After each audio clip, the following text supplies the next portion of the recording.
Meanwhile വെള്ളം കുടിക്കണം, നിർബന്ധമായിട്ടും വെള്ളം കുടിക്കണം. കാരണം അത് നമ്മളെ ക്ലൻസിങ്, നമ്മുടെ ബോഡീൻ്റെ തന്നെ 70% വരെ വെള്ളമാണ്. വെള്ളം ജീവനാണ് വാസ്തവത്തിൽ വെള്ളം. നമ്മളുടെ എനർജി ആവശ്യത്തിന് മേലെ കഴിക്കുന്ന ഓരോ 4 ഗ്രാം കാർബോഹൈഡ്രേറ്റും 1 ഗ്രാം ഫാറ്റായിട്ട് കൺവേർട്ട് ചെയ്യും. എൻ്റെ വീട്ടിലും നമ്മൾ പാലിക്കുന്ന ഒരു ഡയറ്റ് ഉണ്ട്. 2016 നൊബേൽ പ്രൈസ് കിട്ടിയിട്ടുള്ള ഒരു ഡയറ്റ് ഉണ്ട്. സ്മോൾ ഇൻഡസ്റ്റൈൻ ഒരു ഡൈജഷൻ, പിന്നെ ചെറിയൊരു ഭാഗം ലാർജ് ഇൻഡസ്റ്റൈനുണ്ട്. ഇത്രയും പ്രോസസ്സ് എല്ലാം കഴിഞ്ഞ് വരാൻ it will take about 12 hours. കഴിയുന്നതും റൈസ് കുറയ്ക്കുക. ഇന്നത്തെ ട്രെൻഡ് പതാ പറയുന്നത് ഈ റൈസ് കണ്ടമാനം, അതും ഇത് is white rice. White rice is poison എന്നാണ് പറയുന്നത്. ഷുഗർ തന്നെയാണ് സംഭവം. ഷുഗറായിട്ട് ഒരു വ്യത്യാസമില്ല. സാറ് പറഞ്ഞതുപോലെയാണെങ്കിൽ ഒരുപാട് ആഹാരം കഴിച്ചു കഴിഞ്ഞാലും പ്രശ്നമുണ്ടാകും. അപ്പോൾ എങ്ങനെയാണ് ആ ഫുഡ് കഴിക്കേണ്ടത് സർ? അതേപോലെ തന്നെയാണ് മോഡേൺ ഡയറ്റ്. ഇന്ന് ഒരുപാട് ഡയറ്റീഷ്യന്മാരുണ്ട്, ഇന്ന് ഒരുപാട് ഡയറ്റുകൾ ട്രെൻഡിങ് ആണ്. അപ്പോൾ അങ്ങനെ മോഡേൺ ഡയറ്റുകൾ സാർ വിശ്വസിക്കുന്നുണ്ടോ, അല്ലെങ്കിൽ അത് എന്തെങ്കിലും ഫോളോ ചെയ്യുന്നുണ്ടോ? ഇപ്പോൾ മോഡേൺ ആയിട്ട് ഇപ്പോൾ ഒരുപാട് ഡയറ്റുകൾ പറഞ്ഞിട്ടുണ്ട്. ഇപ്പോൾ കീറ്റോ ഡയറ്റ് ഉണ്ട്, മെഡിറ്ററേനിയൻ ഡയറ്റ്, ഇങ്ങനെ കുറേ വന്നിട്ടുണ്ട്. ഇതിൽ എനിക്ക് വളരെ പ്രസക്തമായിട്ട് തോന്നിയതും ഞാൻ എൻ്റെ ലൈഫിലും എൻ്റെ വീട്ടിലും നമ്മൾ പാലിക്കുന്ന ഒരു ഡയറ്റ് ഉണ്ട്. 2016 നൊബേൽ പ്രൈസ് കിട്ടിയിട്ടുള്ള ഒരു ഡയറ്റ് ഉണ്ട്. ഒരു ജപ്പനീസ് ഡോക്ടർക്കാണ് നൊബേൽ പ്രൈസ് കിട്ടിയത്. ആ ഡയറ്റിൻ്റെ പേര് ഓട്ടോഫേജി. ഓട്ടോ എന്ന് പറഞ്ഞാൽ സ്വയം, സെൽഫ്. ഫേജി എന്ന് പറഞ്ഞാൽ ഭക്ഷണം കഴിക്കുക, സ്വന്തമായിട്ട് ഭക്ഷണം കഴിക്കുക എന്നാണ് ആ വേർഡ് മീനിങ്. ഇതിനെ തന്നെ നമ്മൾ ലെമൻസ് ലാംഗ്വേജിൽ ഇൻ്റർമിറ്റൻറ്റ് ഫാസ്റ്റിംഗ് എന്നും പറയും. ഇതിൻ്റെ ജിസ്റ്റ് എന്താണെന്ന് വെച്ചാൽ, നമ്മൾ 2 സംഗതികൾ പറ്റിയിട്ട് നമ്മളൊന്ന് പറഞ്ഞു കഴിഞ്ഞാൽ ഇത് എളുപ്പത്തിൽ നമുക്ക് മനസ്സിലാക്കാൻ പറ്റും. ഒന്ന്, നമ്മൾ കഴിച്ച ഭക്ഷണം, ഒരു ഭക്ഷണം കഴിച്ച് പിന്നെ നമ്മൾ ഭക്ഷണമൊന്നും കഴിച്ചില്ലെങ്കിൽ 12 മണിക്കൂർ, ഇപ്പോൾ ഉച്ചയ്ക്ക് ഊണ് കഴിച്ചു, നമ്മൾ 12 മണിക്ക് ഊണ് കഴിച്ചാൽ നമ്മൾ ഒരു 12 മണിക്കൂറുണ്ട് ആ ഭക്ഷണം മുഴുവൻ നമ്മൾ ഡൈജഷൻ എന്ന് പറയുന്നത്, നമ്മൾ വായെന്നൊരു ഡൈജഷൻ ഉണ്ട്, സ്റ്റൊമക്കിൽ നിന്നൊരു ഡൈജഷൻ, ഇൻറ്റസ്റ്റൈൻസിൽ നിന്ന് സ്മോൾ ഇൻറ്റസ്റ്റൈൻ ഒരു ഡൈജഷൻ, പിന്നെ ചെറിയൊരു ഭാഗം ലാർജ് ഇൻറ്റസ്റ്റൈനുണ്ട്. ഇത്രയും പ്രോസസ്സ് എല്ലാം കഴിഞ്ഞ് വരാൻ it will take about 12 hours.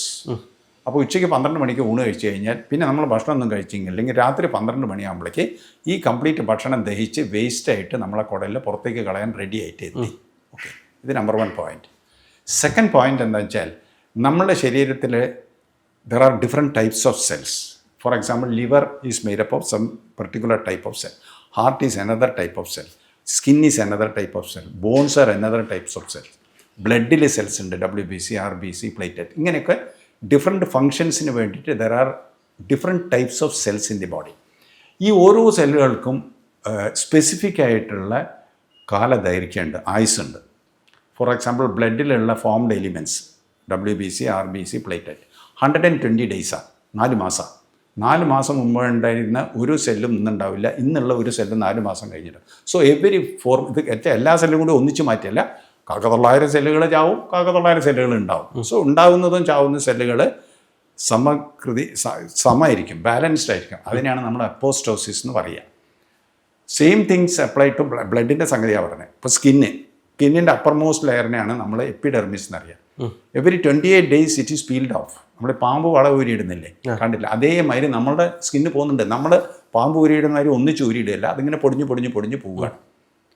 Epidermis we are shedding once in 28 days. ഇപ്പോൾ periods, endometrium with a dead unfertilised ovum is thrown off in 28 days.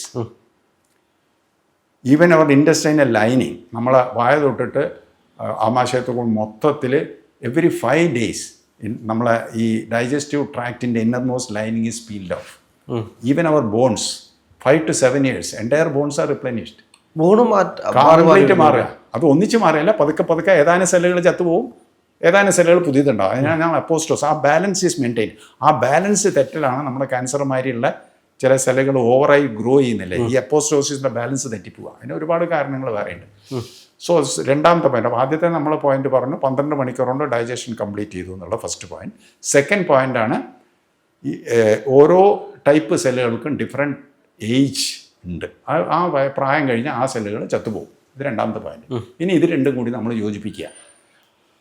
12 മണിക്കൂർ കഴിഞ്ഞിട്ട് നമ്മൾ ഭക്ഷണം കഴിച്ചില്ലെങ്കിൽ your body is going to a state of fasting. പഷ്ണിയിലേക്ക് പോവുക. 12 മണിക്കൂർ കഴിഞ്ഞിട്ട് നമ്മൾ എനർജി ഇൻപുട്ട് ഒന്നും ഇല്ലെങ്കിൽ നമ്മുടെ ശരീരത്തിൽ എല്ലാ സിസ്റ്റംസും വർക്ക് ചെയ്യുന്നുണ്ട്. Your nervous system is working, your cardio respiratory system is working, your digestive system is working, മസിൽസിൽ 10,000 കോടി സെല്ലുകളിൽ metabolic process, anabolism and catabolism നടന്നുകൊണ്ടിരിക്കുന്നു. ഈ പ്രോസസ്സൊക്കെ അനുസ്യൂതം നടന്നുകൊണ്ടിരിക്കുക. For all those purposes they require energy, but there is no energy input. നമ്മൾ പട്ടിണിയിലല്ലേ, എനർജി ഇൻപുട്ട് ഇല്ലല്ലോ, സ്റ്റിൽ ദേ ആർ വർക്കിംഗ്. 12 മണിക്കൂർ കഴിഞ്ഞിട്ട് if you are not taking food you are getting in to a state of autophagy. അത് നമ്മൾ suppose 2 മണിക്കൂർ നമ്മൾ ഭക്ഷണം ഒന്നും കഴിച്ചില്ലെങ്കിൽ 14 മണിക്കൂറാവും. So you get the benefit of 2 hours of autophagy. 4 മണിക്കൂർ ഭക്ഷണം കഴിച്ചില്ലെങ്കിൽ 16 മണിക്കൂറാവും. So you will get the benefit of 4 hours of autophagy. 6 മണിക്കൂർ ഭക്ഷണം കഴിച്ചില്ലെങ്കിൽ 18 മണിക്കൂറാവും. അതാണ് മാക്സിമം. 18 മണിക്കൂർ വരെ, മിനിമം 14, മാക്സിമം 18. 14-ന് 2 മണിക്കൂറിൻ്റെ ഊണം, 18-ന് 6 മണിക്കൂറിൻ്റെ ഊണം. അപ്പോൾ വയാ മീഡിയ എടുത്ത ഒരു 4 മണിക്കൂറിൻ്റെ ഊണം കിട്ടണമെങ്കിൽ ഒരു 16 മണിക്കൂർ കഴിഞ്ഞിട്ട് ഭക്ഷണം കഴിക്കണം.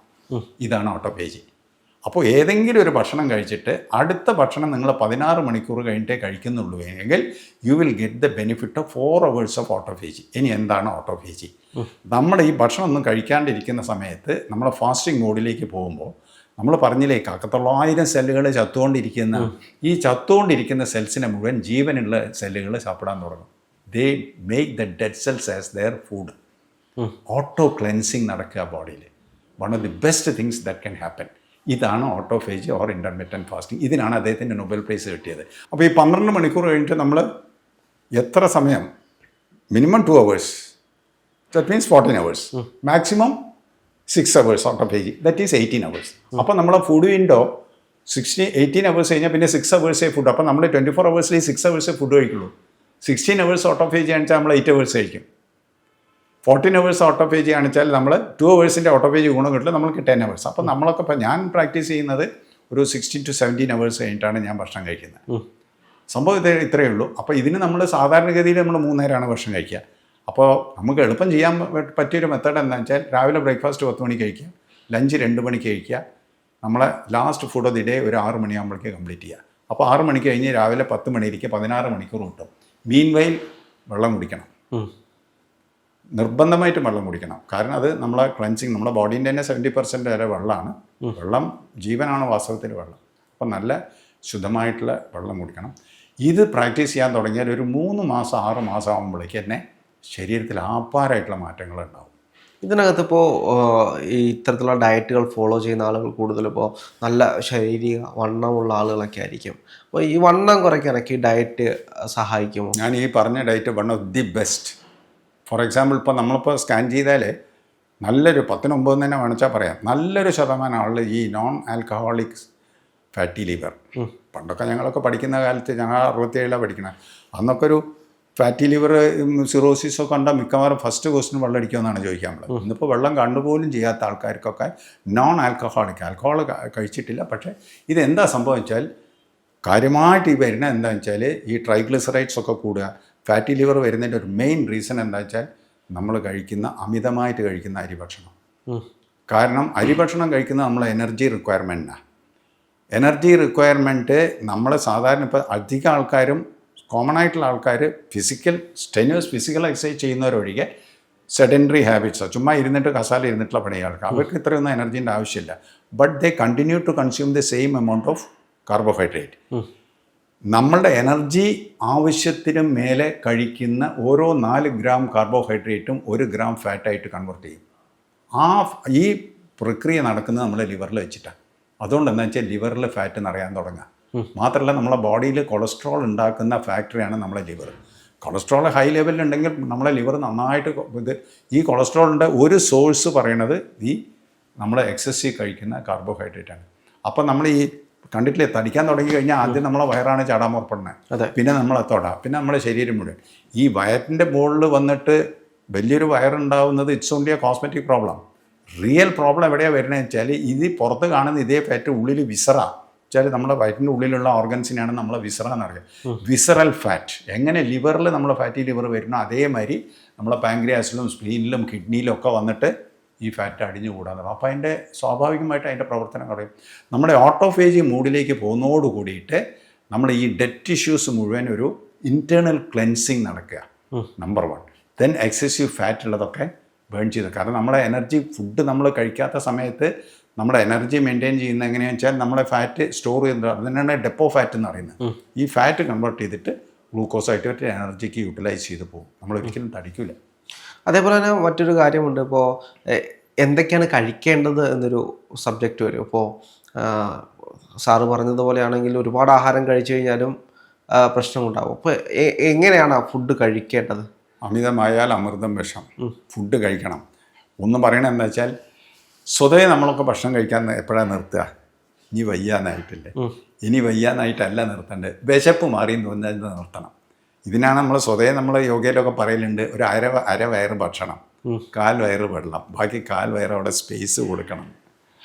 അതല്ലെങ്കിൽ പിന്നെ നമ്മളെ ഡയറ്റ് പറയുമ്പോൾ ഒരു പ്ലേറ്റിനെ നമ്മൾ രണ്ട് വരെ ഇങ്ങനെ ക്രോസ് വരഞ്ഞു കഴിഞ്ഞാൽ ഈ ഫസ്റ്റ് 24 ക്വാർട്ടറിൽ അത്രയും റൈസ്, പിന്നെ ഈ സെക്കൻഡ് ക്വാർട്ടറിൽ പ്രോട്ടീൻ എന്ന് പറയുന്നത് നമ്മൾ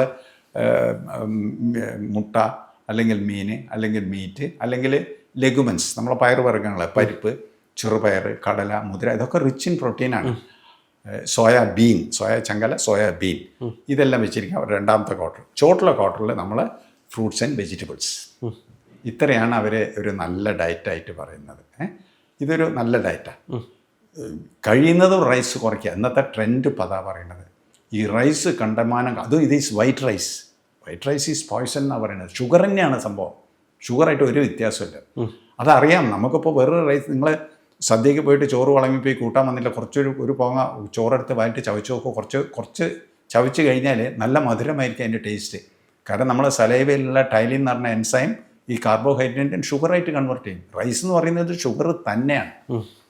ഷുഗർ കുറയ്ക്കലാണ് ഇന്ന് ഡയറ്റിന്. നമ്മൾ പ്രോട്ടീൻ കണ്ടൻറ്റ് കൂട്ടണം. ഇപ്പോൾ ഈ വണ്ണം മാത്രമല്ലോ, ഇപ്പോൾ എൻ്റെ ശരീരം നോക്കിക്കഴിഞ്ഞാൽ വളരെ സ്കെൽറ്റാണ്. അപ്പോൾ നമുക്ക് ശാരീരിക വണ്ണം കൂട്ടണമെങ്കിൽ ഈ ഡയറ്റ് കൊണ്ട് എന്തെങ്കിലും മാറ്റം വരുത്താൻ കഴിയുമോ? വണ്ണം കൂട്ടുക, വണ്ണം കുറയ്ക്കാൻ ഇതിനൊരു പ്രൊപ്പോർഷൻ പറയുന്നുണ്ട്. ഇപ്പോൾ ഫോർ എക്സാമ്പിൾ ഒരു 160 സെൻറ്റിമീറ്റർ ഉള്ളൊരു ആൾ, 160 സെൻറ്റിമീറ്റർ ഉണ്ടെങ്കിൽ അതിനൊരു ഫോർമുലയുണ്ട്. 160 മൈനസ് 100, അപ്പോൾ എത്രയാണ്? 60 നിങ്ങളുടെ ideal wait. 60 kilogram. Height in centimetres minus 100. അപ്പോൾ 160 സെൻറ്റിമീറ്റർ ഹൈറ്റ്, ഇപ്പോൾ 165 സെൻറ്റിമീറ്റർ ഉള്ള ആളാണെന്ന് വെച്ചാൽ 65 കിലോ വരെ പോകാം. ഒരു 2-3 കിലോ അങ്ങോട്ടും ഇങ്ങോട്ടൊക്കെ ഇറ്റ്സ് ഓക്കെ. അതാണ് നമ്മൾ ഐഡിയൽ വെയിറ്റ്. അല്ല തടി, ഇപ്പോൾ കാര്യം തടിച്ചിരിക്കുക മെലിഞ്ഞിരിക്കുക എന്നുള്ളതൊക്കെ റിലേറ്റീവ് ടേംസാണ് അല്ലേ? അപ്പോൾ നമ്മൾ ഐഡിയൽ ആയിട്ടുള്ള വെയിറ്റ് എന്ന് വെച്ചാൽ നമ്മൾ ഹൈറ്റും വെയിറ്റുള്ള പ്രൊപ്പോർഷൻ. പിന്നെ അതിന് പറയുന്നത് BMI. ഈ BMIയും ഈ ഹൈറ്റും വെയിറ്റിൻ്റെയും ഒരു പ്രൊപ്പോർഷൻ്റെ വേറൊരു ഫോർമുലയാണ് നമ്മൾ BMI എന്ന് പറയുന്നത്. BMI ഒരു ബിറ്റ്വീൻ 20 and 23 നിൽക്കുകയാണെന്ന് വെച്ചാൽ ഇറ്റ് ഈസ് ഐഡിയൽ. 23ൻ്റെ മേലെ പോകുമ്പോൾ 24, 25, 26 മേലെ പോകും തോറും ഒബേസിറ്റിയിലേക്ക് പോകും. ഇന്നിപ്പോൾ മെയിനായിട്ട് നമ്മൾ ന്യൂട്രീഷനിലുള്ള പ്രോബ്ലം തന്നെ പണ്ടൊക്കെ ഒരു മാൽ ന്യൂട്രീഷനായിരുന്നു. നമ്മൾ വേണ്ടത്ര ഭക്ഷണം കഴിക്കാനില്ലാണ്ട് പട്ടിണിയുണ്ട്. ഇന്നിപ്പോൾ അതല്ല സംഭവം. ഇന്ന് ഓവറായിട്ട് കഴിച്ചതിൻ്റെ പ്രശ്നങ്ങളാണ് ഇന്നിപ്പോൾ അധികം. അതാണ് ഒബേസിറ്റി ഈസ് നമ്പർ 1. ആവശ്യത്തിലധികം ദുർമേധസ് കൂടുക. ഇതാണ് ഒരുപാട് അസുഖങ്ങളെ പ്രശ്നം വരിക. കാരണം വേറൊരു അർത്ഥത്തെ പറയാന്ന് വെച്ചാൽ നമ്മൾ ഹെൽത്ത് മെയിൻറ്റെയിനിലെ one of the best technique, നമ്മൾ ഒരു 20 വയസ്സ് അവരോടുകൂടി നമ്മളെ ഗ്രോത്ത് നിൽക്കുകയാണല്ലോ. 18-20 ആകുമ്പോഴേക്ക് അതിന് പുരുഷന്മാരെ സംബന്ധിച്ച് 16-18 വയസ്സാകുമ്പോഴേക്ക് ഗ്രോത്ത് നിൽക്കും. പിന്നെ ഒരു മാർജിനൽ ഡിഫറൻസേ ഉണ്ടാവുള്ളൂ. സ്ത്രീകളെ സംബന്ധിച്ചിടത്തോളം ഒരു 16 വയസ്സാകുമ്പോഴേക്ക് തന്നെ ഗ്രോത്ത് നോക്കും. ഫിസിയോളജിക്കലി നമ്മൾക്കൊരു 20-24 പറയുമെങ്കിലും അതൊക്കെ ഒരു വളരെ മാർജിനൽ ആയിട്ടുള്ള ഡിഫറൻസേ ഉള്ളൂ. ഒരു 20-22 വയസ്സിൽ നമ്മൾ എന്താണോ വെയിറ്റ്, കാരണം നമ്മൾ ഇൻറ്റേർണൽ ഓർഗൻസ്, ഇപ്പോൾ ഹാർട്ട്, ലങ്സ്, ബാക്കി എല്ലാ സാധനങ്ങളൊക്കെ എടുത്തിട്ടുള്ളത് ആ ഒരു ലോഡ് ഇനി സപ്ലൈ ചെയ്യാനുള്ള സംവിധാനങ്ങളാണ് ഉള്ളിലൊക്കെ ഉള്ളത്. പിന്നെ നമ്മളിങ്ങനെ പ്രായമാകുമ്പോൾ വെയിറ്റ് കൂടി വന്നാൽ ദാറ്റ് ഈസ് എൻ ഓവർലോഡ്. ഒരു വണ്ടീൻ്റെ സ്പെസിഫിക് കപ്പാസിറ്റിയിൽ വരെ ഓവർലോഡ് കയറ്റി പോയി കഴിഞ്ഞാൽ അതിൻ്റെ ബെയറിങ്ങും സ്പ്രിങ്ങും ടയറും ഒക്കെ വേഗം തന്നെ തേഞ്ഞു പോകും. അതേമാതിരി തന്നെ നമ്മുടെ ബോഡി ആ 20 വയസ്സിലെ വെയിറ്റ് മെയിൻറ്റെയിൻ ചെയ്യുക. ഞാനൊക്കെ ഇപ്പോഴും ഏകദേശം 20-22 വയസ്സിലുണ്ടായിരുന്ന അതേ വെയിറ്റാണ് ഞാനിപ്പോഴും മെയിൻറ്റെയിൻ ചെയ്യുന്നത്.